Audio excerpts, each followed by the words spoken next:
بسم الله الرحمن الرحيم. عن جابر رضي الله تعالى عنه أن رجلا قام يوم الفتح فقال: يا رسول الله، إني نذرت لله إن فتح الله عليك مكة أن أصلي في بيت المقدس ركعتين. قال: صلها هنا. ثم أعاد عليه فقال: صلها هنا. ثم أعاد عليه فقال: شأنك إذن. رواہ ابو داود۔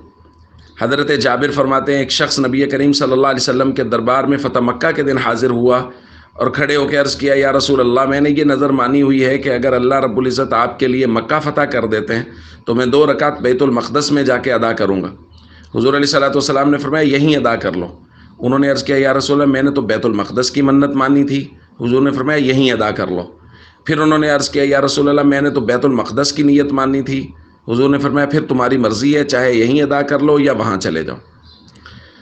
دوستو، ایک عام اصول جو ہے وہ یہ ہے کہ اگر کوئی آدمی عبادت کی نیت منت مانتا ہے اور جگہ مخصوص کرتا ہے، مثلا ایک آدمی کہتا ہے کہ میں نے 2 رکعت نماز یا 50 رکعت نماز فیصل مسجد میں جا کے یعنی اسلام آباد میں پڑھوں گا، یا ترکی کی مسجد کا کسی کا کہہ دیتا ہے، یا کسی اور ملک کی مسجد کا، سوائے 3 مسجدوں کے، بیت اللہ شریف، بیت المقدس شریف اور مسجد نبوی شریف، ان 3 مسجدوں کے علاوہ کسی بھی مسجد کی منت مانتا ہے کہ میں وہاں جا کے 20 رکعت پڑھوں گا، تو اس کی 20 رکعت کی منت تو شریعت کہے گی ہو گئی، لیکن جگہ کی تعیین ختم ہو جائے گی۔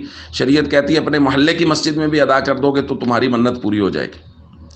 اور اگر کسی طرف کوئی آدمی یہ منت مانتا ہے کہ میں فلاں جگہ کے فقراء میں جا کے مال تقسیم کروں گا، تو مال تقسیم کرنے کی منت شریعت کہے گی ہو گئی، لیکن جگہ تک کی تعیین نہیں ہے۔ اپنے علاقے کے فقراء میں بھی تقسیم کر دو گے تو منت پوری ہو جائے گی۔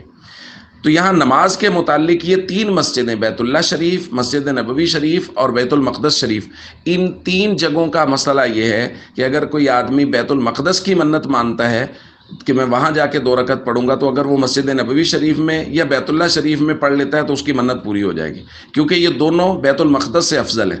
اور اگر کوئی آدمی مسجد نبوی شریف کی منت مانتا ہے اور بیت اللہ شریف میں 2 رکعت پڑھ لیتا ہے تو اس کی منت بھی پوری ہو جائے گی، کیونکہ بیت اللہ شریف وہ مسجد نبوی شریف سے اور بیت المقدس شریف سے افضل ہے۔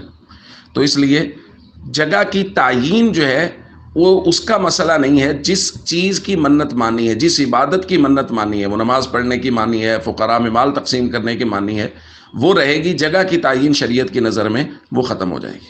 السلام علیکم ورحمۃ اللہ وبرکاتہ۔